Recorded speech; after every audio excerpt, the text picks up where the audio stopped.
Lessons of life सवाल और जवाब के प्रोग्राम में मैं हाजिर। Schizophrenia is a severe and a serious mental disorder और ये शक की बीमारी और उसके अलावा कुछ टेक्निक्स हैं वो अगर होंगी तो डेफिनेटली स्किज़ोफ्रेनिया का पेशेंट हेल्प हो सकता है। कई दफ़ा हीमोग्लोबिन की कमी होती है ब्लड में जिसकी वजह से आपको सुस्ती कायली होती है। बिस्मिल्लाह अस्सलाम वालेकुम दोस्तों, लेसन्स ऑफ लाइफ सवाल और जवाब के प्रोग्राम में मैं हाजिर। डॉक्टर मोइज़ और उरूज भी मौजूद है। डॉक्टर इससे पहले कि हम इब्तिदा करें प्रोग्राम की, एक गुजारिश ये है कि बराए करम यूट्यूब पे हमारा चैनल है उसको सब्सक्राइब करें और जो बेल आइकन है ना उसको ज़रा प्रेस कर लें ताकि फ़ौरन से आपको नोटिफिकेशन मिल जाए। बहुत सारी हमारी वीडियोज़, अब तो इतनी वीडियोज़ आ रही हैं हमारी कि अगर आपने नहीं किया तो मिस करेंगे बाज़ इंपॉर्टेंट वीडियोज़ को। तो सब्सक्राइब करें हमारे चैनल को, बेल आइकॉन को क्लिक करें ताकि हर चीज़ आपके पास फौरी पहुंच सके। तो उरूज बैठी है, उरूज से कहते हैं कि वो सवाल पूछना शुरू करिए। तमाम सवाल आपको पता है ना, मुख्तलिफ सोशल मीडिया पे इस तरह आते हैं कि पहले हैशटैग आस्क डॉक्टर मोइज़ और फिर सवाल। तो ये लोग जो कमेंट्स के पेज, फेसबुक हो, यूट्यूब हो, इंस्टाग्राम हो, जो कमेंट्स होते हैं उन कमेंट्स में ही लिखना होता है। अगर लिखें तो सवाल आपका हमारे पास आ जाएगा। Urooj ji. Huma Rizvi hashtag ask doctor Moez, please tell a cure for schizophrenia. Uma, इस वीडियो के ज़रिए तो पॉसिबल नहीं है क्योर बताना स्किज़ोफ्रेनिया का। Schizophrenia is a severe and a serious mental disorder और ये शक की बीमारी होती है। मिसाल के तौर पर कोई मेरी फिल्म बना रहा है, किसी ने कैमरा छुपा रखा है, कोई मेरे फ़ोन टेप कर रहा है, ये शक होता है इंसान को और ये मेरा दुश्मन है, ये मुझे जहर दे देगा। ये मुख्तलिफ़ किस्म की बातें आती है जहन के अंदर और जब बात आती है तो वो उसको हकीकत मान लेता है। आप पेशेंट को जितना भी समझाए कोई कैमरे नहीं, कुछ नहीं, उसको यकीन नहीं आएगा क्योंकि उसके जहन में शक पैदा हो चुका। अमूमन ये उन लोगों को होता है जिनके शक्की नेचर होता है। कई लोगों को शक्की नेचर होता है। जब शक्की नेचर कंट्रोल से बाहर चला जाए और फिर कोई ऐसी बात हो जाए जो सीवियर किस्म का झटका लगे जहन को, तो जो ब्रेन में न्यूरोट्रांसमीटर केमिकल्स हैं उसका इम्बैलेंस हो जाता है जिसकी वजह से स्किज़ोफ्रेनिया होता है। पहला स्टेप इसका ये है कि किसी बहुत ही अच्छे मुस्तनद साइकाइट्रिस्ट को दिखाना होगा। स्किज़ोफ्रेनिया में दवाइयाँ लेना ज़रूरी है। इनिशियली दवाइयाँ लेना, साथ साथ थेरेपियाँ कराना ज़रूरी है। इवेंचुअली अगर थेरेपी सपोर्ट करती है तो स्किज़ोफ्रेनिया का जो पेशेंट है वो उसको थोड़ा सा जो शक होता है वो कम होते होते एक वक्त आता है जब डॉक्टर उसको मेंटेनेंस डोज पे रखता है और कुछ केसेस में इवेंचुअली दवाइयाँ छूट भी जाती है। लेकिन याद रहे, स्किज़ोफ्रेनिया के पेशेंट को ठीक होने के बाद भी जिंदगी में जब स्ट्रेस होगा और वो स्ट्रेस को मैनेज नहीं करेगा फिर उसको अटैक हो जाएगा वापस स्किज़ोफ्रेनिया का।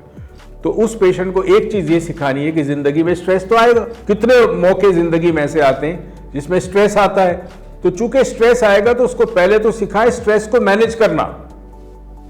जिंदगी में मुश्किलात, परेशानियां, चैलेंजेस का सामना कैसे करना है, फेस कैसे करना है, रिजॉल्व कैसे करना है और उसके अलावा कुछ टेक्निक्स हैं वो अगर होंगी तो डेफिनेटली स्किज़ोफ्रेनिया का पेशेंट हेल्प हो सकता है।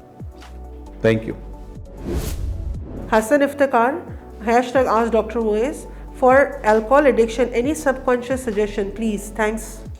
नहीं, पहली चीज़ तो ये कि अल्कोहल एडिक्शन के लिए पहले तो पेशेंट या जो क्लाइंट है वो अग्री करे कि जी मुझे छोड़नी है शराब। जब तक वो अग्री नहीं करता दुनिया की कोई थेरेपी उस पर काम नहीं करेगी।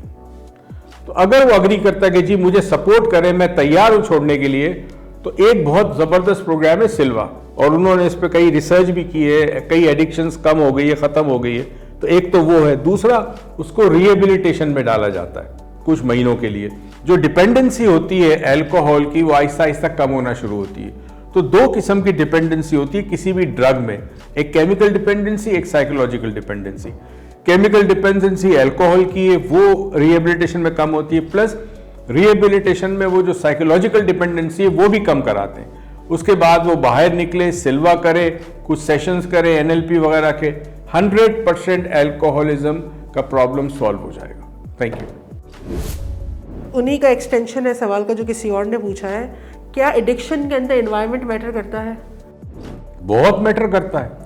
मुझे याद है एक साहब हमारे पास आते थे, कई साल पहले की बात है, इस्लामाबाद में, हम पिंडी और इस्लामाबाद में वर्कशॉप करते थे। बड़ा पढ़ा लिखा आदमी, बहुत पढ़ा लिखा आदमी, एक ऐसी ऑर्गेनाइजेशन में काम करता था जहां 20 दिन काम होता है, 20 दिन छुट्टी होती है। उन लोगों को छुट्टी के लिए स्पेशली जहाज में, हवाई जहाज जो होता है जो रेंट पे लिया जाता है, प्राइवेट जो होता है चार्टर प्लेन, और चार्टर प्लेन से उसको घर भेजा जाता था, उसको हेरोइन एडिक्शन होगी। अच्छा, अजीब सी बात है, पढ़ा लिखा आदमी, एडिक्शन इस तरह होगी कि उसके घर के बाहर किसी नुक्कड़ पे कुछ हीरोइनची बैठे होते थे, वो कभी उनके पास चला गया ऐसे ही, या शायद स्ट्रेस में होगा, कोई टेंशन होगा, उसने वैसे ही उनसे ली, पी, वो आदी हो गया। अब वो इतना पढ़ा लिखा आदमी, बीवी बच्चे उसके, उसको समझ नहीं आ रही मैं एडिक्शन से कैसे जान छुड़ाऊं। तो हमारे पास आया तो कोई 2 साल मुख्तलिफ वर्कशॉप करता रहा और अल्हम्दुलिल्लाह वो कंप्लीटली ख़त्म हो गया। उसका एक रीज़न ये था कि जब वो 20 दिन के लिए वापस घर आता था उसके पास कोई एक्टिविटी नहीं थी। अब वो क्या करता था, फिर उस नुक्कड़ पे जाता था, हीरोइनचे के साथ वो दोस्त बन चुके थे उससे, जैसे ही उनके पास जाता था फिर वो आदत उसको पकड़ लेती थी। तो इन्वायरमेंट का चेंज होना बहुत इंपॉर्टेंट है। आधा इलाज इन्वायरमेंट का चेंज करने से होगा, याद रहे। Thank you. Last question, Zahid जबोन #ask Dr. Moez, what should do for laziness, feel energyless every time? दोस्त अगर चाहे तो पहले तो डॉक्टर को दिखा दें। कई दफ़ा हीमोग्लोबिन की कमी होती है ब्लड में, जिसकी वजह से आपको सुस्ती कायली होती है, या आपके जिस्म में मिनरल्स और विटामिन की कमी होती है। तो ज़रा कोई टेस्ट वेस्ट होते हैं, किसी अच्छे डॉक्टर को दिखा दें। अगर मेडिकल इशू रूल्ड आउट हो गया तो अब हो गया साइकोलॉजिकल या पर्सनैलिटी का प्रॉब्लम। अब पर्सनैलिटी का प्रॉब्लम है, उसके लिए फिर आपको कोई पुश करने वाला हो, या आपके पास ज़िंदगी में कोई ख्वाब हो, कोई सपना हो, कोई ख्वाहिश हो, कोई मकाम है जो आपको पहुंचना है, किसी चीज़ को आपने हासिल करना है। तो अगर वो भी नहीं है तो फिर किसी से कोचिंग लेके जो आपके जहन में कोई अर्गाज़ व मकासद डाले मुस्तकबिल के, क्योंकि जब तक वो नहीं होंगे वो खींच के आपको उस तरफ नहीं ले जाएंगे। अब देखें आजकल सर्दियाँ हैं, जो लोग माशाल्लाह नमाज़ें पढ़ते हैं वो सुबह सवेरे उठते हैं, फजर के वक्त ठंड होती है और पानी भी ठंडा होता है, वज़ू भी करते हैं, नमाज भी पढ़ते हैं। कौन सी ऐसी चीज़ है जो इनके अंदर ये कुव्वत देती है कि सुबह फजर गर्म बिस्तर को छोड़ के उठे? वो मोटिवेशन जो अंदर होती है ना, सेल्फ मोटिवेशन। तो 2 किस्म की मोटिवेशन होती है, एक इंट्रिंसिक, एक एक्सट्रिंसिक। इंट्रिंसिक में ये होता है कि वो मोटिवेशन आपके अंदर होती है, किसी ने आपको शाबाश देने की जरूरत नहीं है। अगर आप नमाज के लिए उठते तो आपके अंदर ये एक चीज़ है कि यार मैं अपने रब की इबादत के लिए उठूं। दूसरा ये होता है कि बाप उठाता है, उठो नमाज के लिए, वो एक्सट्रिंसिक मोटिवेशन है। तो दुनिया में 2 मोटिवेशन काम करती है। कई दफ़ा लोग आपको शाबाशी दें, रिवॉर्ड दें, तारीफ करें, या डंडा दें, आपको पनिशमेंट दें। तो पनिशमेंट और रिवॉर्ड वो एक्सट्रिंसिक मोटिवेशन होती है। तो ये डिस्कवर करें कि आपकी इंट्रिंसिक मोटिवेशन है आपके अंदर या एक्सट्रिंसिक। उसका तरीका ये है कि आप गूगल पे जाएं और पर्सनैलिटी टेस्ट करें अपना। तो पता ही NLP के अंदर बेसिकली आता है, उसमें आपको पता चलेगा कि आप क्या लोगों से मोटिवेट होते हैं या सेल्फ मोटिवेटेड है। मेरा जाती इस वक्त इस सवाल से मैं अंदाजा ये कर सकता हूं कि आप सेल्फ मोटिवेटेड नहीं है, आपको लोगों ने मोटिवेट करना है।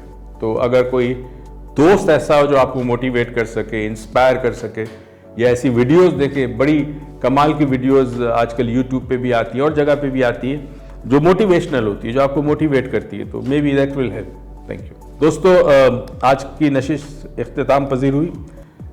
याद रहे आपको कि सब्सक्राइब कीजिएगा हमारे यूट्यूब चैनल को और बेल आइकन को क्लिक कीजिएगा। दूसरा ये था कि जो कमेंट्स आते हैं किसी भी सोशल मीडिया पे, हमारे वीडियो के नीचे जो कमेंट्स आते हैं, उस कमेंट्स में आप अपना सवाल इस तरह लिख सकते हैं, #ask Dr. Moez, और फिर नीचे सवाल उर्दू या इंग्लिश में लिख दें, #ask Dr. Moez। सवाल आपका हमारे पास पहुंच जाएगा और इंशाल्लाह आने वाली महफिलों में, हम किसी भी महफिल में जब उसकी बारी आएगी, फर्स्ट कम फर्स्ट बेसिस पे हम आपके सवाल का जवाब देंगे। अपना ख्याल रखिएगा। बहुत बहुत शुक्रिया। बुरूज का भी शुक्रिया। पाकिस्तान पाइंदाबाद।